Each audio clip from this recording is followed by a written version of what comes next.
In court, a trial date is set for a Smith County inmate accused of escaping a transport van.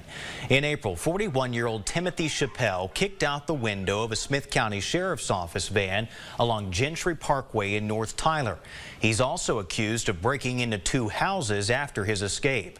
Chappelle has since been charged with 1 count of criminal mischief, 1 count of escape while arrested, and 2 counts of intended burglary of a habitation.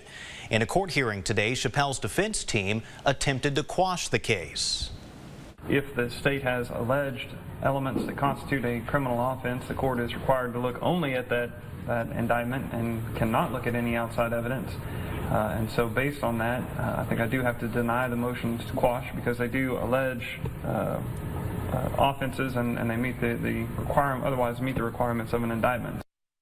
And Chappelle's jury trial is set to begin August 21st.